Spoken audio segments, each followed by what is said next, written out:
Hello everyone, Zoltan the Gamer Man here, and today I'd like to share with you my thoughts on FedEx, the game. I'm about to tell you why Death Stranding is one of the most amazing and at the same time one of the most annoying goddamn games that I have ever played.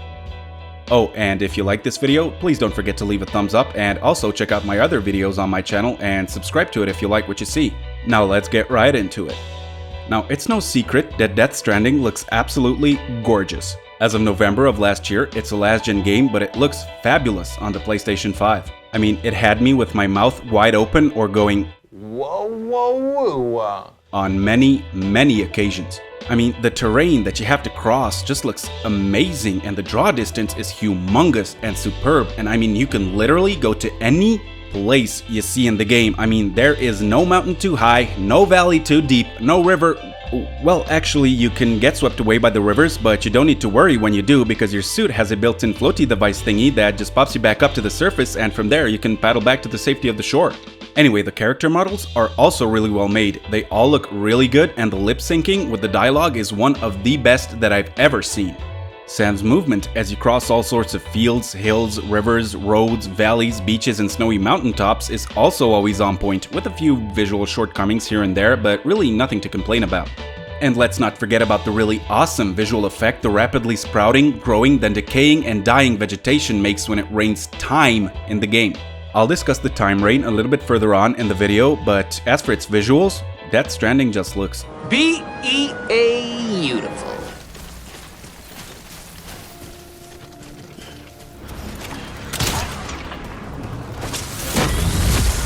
You're the president of jack shit. Sam, listen to me. I need you to bring the president some morphine. Now, when it comes to sound, there really isn't too much to say, except for how well the voice actors did with each of their characters.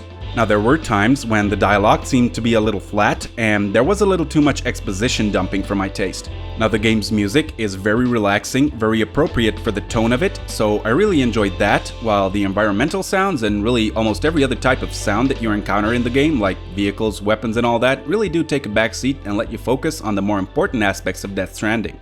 It probably would have bothered me in other games, but here, it all just fits the tonality of it all, so I think the audio came together rather good. Now I'd like to mix it up a little and talk about gameplay before story, because when it comes to Death Stranding, story is the MVP. Anyway, gameplay, it's all very straightforward, really. What it boils down to is you essentially having to transport something or another from point A to point B using what you have at your disposal, and, you know, reconnect and save the USA in the process or whatever. In my experience, this was the only game where the terrain meant a bigger challenge than the enemies that you could encounter along the way. I mean, in most open world games, like for example one of the 300 Assassin's Creeds, when I see a large mountain, I just go and climb that sucker without so much as breaking a sweat. In Death Stranding though, especially in the beginning when I had very few traversing tools at my disposal, I almost fell into a state of deep desperation when I had a medium-sized hill that I had to get over with a package on my back. Just simply walking in this game makes QWOP look like frickin' Super Mario 64 on easy mode. Seriously, you have to be so goddamn careful in this game to just literally look where you're going and watch out not to take a wrong step, because if you do, you can stumble and fall and ruin your oh so precious cargo and have to start all over again, or face the wrath of the fearsome holograms upon delivery who will make a snide remark about the cargo's condition and give you a slightly lower rating than they would if the shipment were in pristine condition. Anyway, I never thought I would, but I really did enjoy making these deliveries and carefully planning the routes that I would take, which way would take the least amount of effort and time, and factoring in the rain, because in Death Stranding, time flies when it's raining.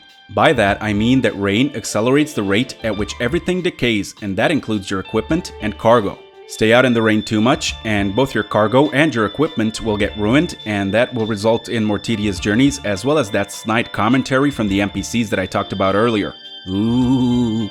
But don't worry, because as you progress, the game provides you with more tools to aid you on your journey, so it becomes quite a lot less tedious, which really helped me stay in it. Another thing that made the deliveries more exciting and fun was the enemy encounters. In Death Stranding, enemies are few and far between, and thanks to that, the encounters with them were all the more exciting.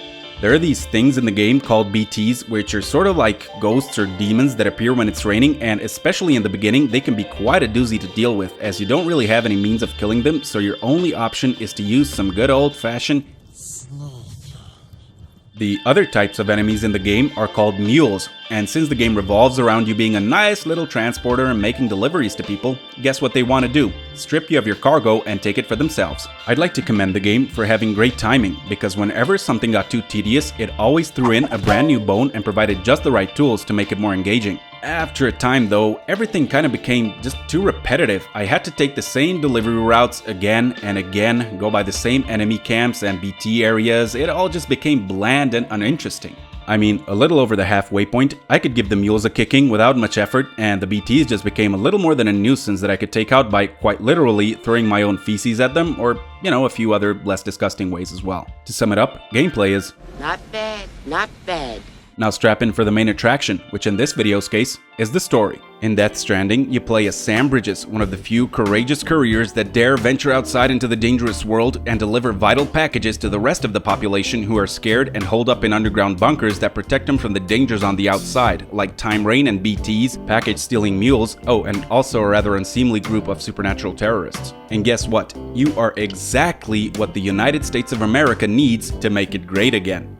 What you essentially have to do is take Sam and visit some major and some not so major distribution points in dangerous areas from the eastern to the western seaboard of the US in order to reconnect them to a central network and database full of useful information and quote-unquote helpful and honest government aid and surveillance.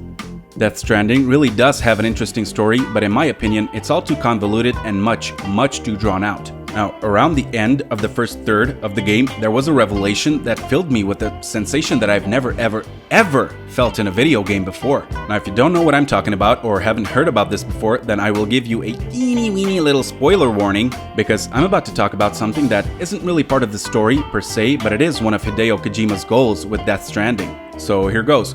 In Death Stranding, you can ease your travels across the land by placing ladders and ropes and stuff to help you across certain difficult terrain like rivers and rocks. You can also build structures like bridges and shelters from the rain and charging stations for vehicles, and you can even rebuild roads on which you can travel a lot faster than you normally would crossing the terrain. But here's the really awesome part. Other players in the game can see the structures you've built, and you, in turn, can see other players' structures. Also, if a structure, especially a portion of a road, is too much for a single player to handle, other players can go, chip in, and carry resources to the given structure, collaborating and each contributing and doing your part to make the hostile wasteland of Death Stranding somewhat more hospitable and a little less dangerous. And in my opinion, that was just Enough to make a grown man cry. the players working together, not in an online co-op game and not to destroy other players or enemies or anything, but everyone just collaborating and helping each other go along in their own journeys. It really did tug on my heartstrings. And I actually took time off from the main story and even the secondary missions.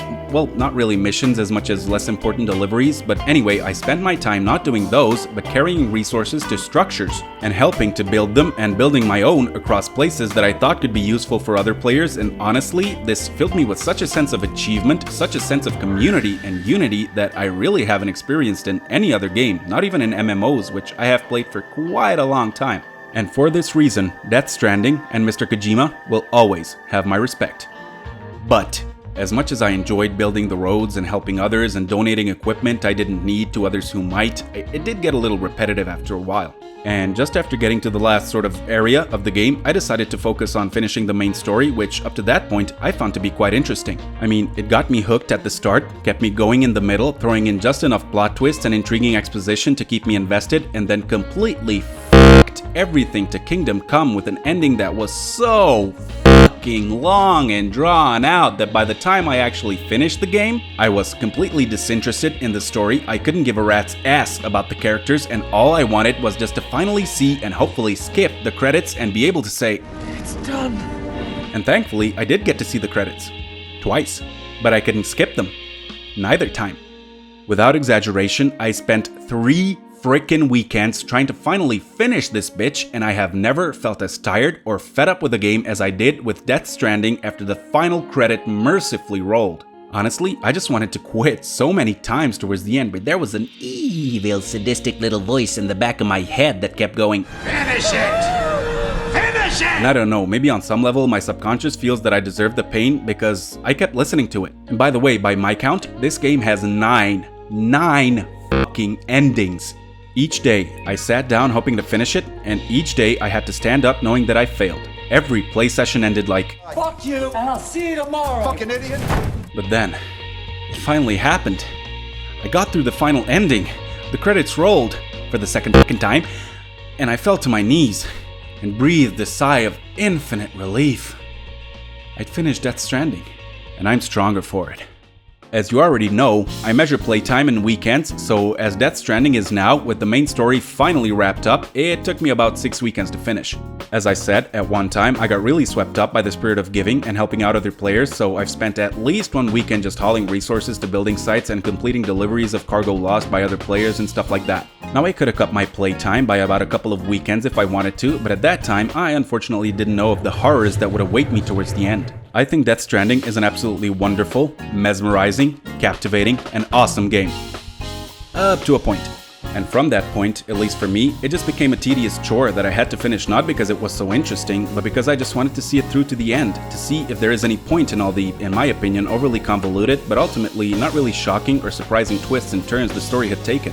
As I've said in the introduction, Death Stranding is one of the most amazing games that I've played, but at the same time, it's just one of the worst. And now they're bringing out the director's cut, which, if it follows movie protocol, will be even longer. Yay. I don't think I'll be giving that a go. Nuh-uh. As for Death Stranding, the original, I give it a 5? 5? 5. 5. Alright, you beautiful people, thanks so much for watching. Don't forget to leave a like if you've enjoyed this review, say what you think about Death Stranding down in the comments, and subscribe to my channel if you wish to see more content like this. I'm Zoltan the Gamer Man, and these have been my honest thoughts on Death Stranding. Take care, be well, and as always, keep on gaming.